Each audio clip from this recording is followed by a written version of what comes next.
নালিতাবাড়ীর কাকরকান্দি ইউনিয়নে সোহাগপুর গ্রামে আটক রাস্তা উন্মুক্ত করা হয়েছে। শেরপুরের নালিতাবাড়ী উপজেলার কাকরকান্দি ইউনিয়নের সদ্য সংস্কার করা কাঁচা রাস্তা প্রভাবশালী ব্যক্তি খুঁটি মেরে বেড়া দিয়েছিল। পেছনে সংখ্যালঘু ডালু সম্প্রদায়ের লোকের বসবাস। নির্বাচনের পরের দিন মীমাংসিত একটি বিষয়কে কেন্দ্র করে সদ্য 40 দিনের কর্মসূচির মাধ্যমে সংস্কার করা কাঁচা সড়ক খুঁটি কাটা দিয়ে সমস্ত লোকের যাতায়াত বন্ধ করে 2 দিন অবরোধ করে রাখে। অবরোধ হওয়া লোকেরা জানায়, উপজেলা নির্বাচনের পরের দিন ঘটনাটি ঘটে। বিষয়টি নির্বাচন পরবর্তী সহিংস ঘটনায় যাতে জড়িয়ে না পড়ে সেদিকে নজর দিয়ে স্থানীয় ইউপি চেয়ারম্যান নিয়ামুল কাসার গণমাধ্যম কর্মীদের সাথে আলোচনা করে স্থানীয় ইউপি সদস্য মোহাম্মদ লাল মিয়া, শিক্ষক মেঘনাথ সহ গ্রামবাসীর উপস্থিতিতে ইউপি সদস্য মোহাম্মদ লাল মিয়া নিজে খুঁটির বেড়া তুলে মুক্ত করে দেয়। গ্রামবাসীর উপস্থিতিতে ইউপি সদস্য মোহাম্মদ লাল মিয়া নিজে খুঁটির বেড়া তুলে মুক্ত করে রাস্তায় পড়া আম গাছ কেটে একটি সহিংসতা রোধ করলেন।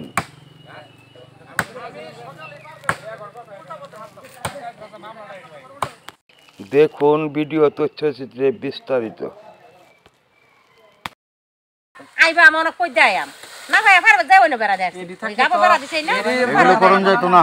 বর্ষা লাগাইবার যা বর্ষা মারবার যা কমান টাকা এটা থেকে উপর থেকে সরকারি রাস্তা কোনো সময় আটকান যায় না। যদি আয়া দেহে বাইনরানি তো রাস্তা বন্ধ করতে হবে অ্যাকশন অন্য সমস্যা লাগে তো আমরা এলাকার লোক দেখেছেন বা পরিচিত দেখেছেন না ওটা খেলা দিছি না গাবা কয় ও খেলা দেশ করির বারবার ডাঙ্গরে মিছিন আনবার দে আরেকবারই দে ওয়ানকে না ওটা মানে রাস্তা বন্ধ করে তো আর সমাধান হইতো না।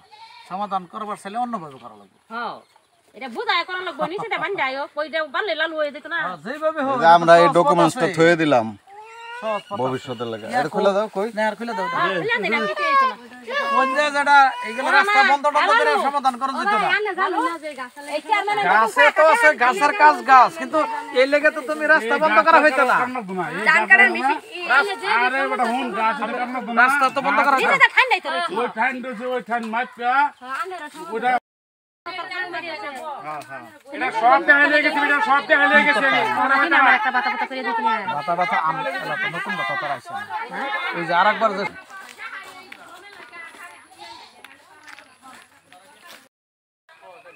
বিষয়টা হয়েছে কি আপনার এই যে সরকারি কর্মসূচি লোক দিয়ে কাজ করাইছে মানে এখন তো সরকারি সিট হয়ে গেছে এখন সরকারি রাস্তা এখন ওই পারভেজ আর মকুল এরা খুঁটি খাটা মাইরা বেড়া বেড়া দিয়ে দিতেছে, বন্ধ করে দিতেছে।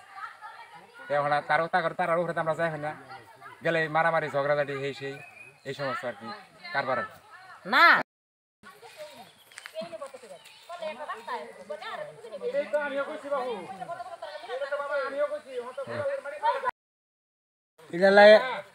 তো সমস্যা হয় না, খালি গাছটা লাগে সমস্যা। এই ধরনের সমস্যা থাকতো না।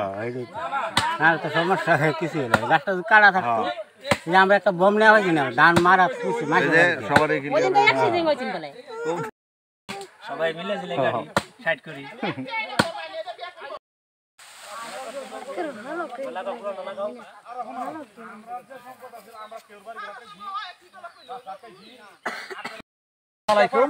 আমাদের এই যে সোহাগপুরে এখানে একটা একদম নতুন রাস্তা, এটা কর্মসূচি দিয়া আমাদের এই যে গত প্রকল্প দিয়ে কাজটা করা হয়েছে। এইখানে কোনো রাস্তা আছে না, কোনো ঠেলা গাড়ি ভ্যান তারপরে রুগী নিয়ে যাওয়া মোটরসাইকেল কিছু যেতে পারতেছে না। এইখানে একটা ছোট্ট একটা গাছ আছিল, এই গাছটারে কেন্দ্র করিয়া ওই আর যারা পারবে আর কি যাদের একসময় যে জমি দেওয়া গেছে ওরা কি করছে গাছটা কাটে না করে ওরা আবার রাস্তাটা ব্যারিকেড করছে, সাথে সাথে আরো 2 জন প্রতিবন্ধকতা সৃষ্টি করছে যাতে রাস্তাটা মানুষ চলাচল করতে না পারে। তাই আমরা আইসা সেটা আমরা সমাধান করলাম যে সেই ব্যারিকেডগুলো তুলে দিলাম। আমাদের এখানে অনেকে উপস্থিত আছিল এবং এখানে একটা ছোট আম গাছ আছিল সেটা আমরা কাটাইলাম।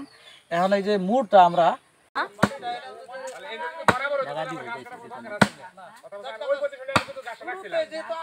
আমিও শুনে গাছ এই গাছ রেখে লাভ কি? কিরা এ বইরা দা আম খান দা এটা আম খাওয়া যায় না। এসে আমের মধ্যে বোধা কিরা কর্মসূচিতে হোক টিআর জিআর যেটা হোক আমরা সুন্দর করে বেঁধে দেবো এবং এই এলাকার মানুষ যাতে মিলেমিশে চলতে পারে, যাতে এখানে কোনো বাধা সৃষ্টি না থাকে। আমরা সবাই মানে হিন্দু মুসলমান আমরা যারা সবাই যাতে মিলেমিশে চলাচল করতে পারি, এইটুকুই। জমিটা মাফের ব্যবস্থা কর, তোরা জমি আর ওদিকে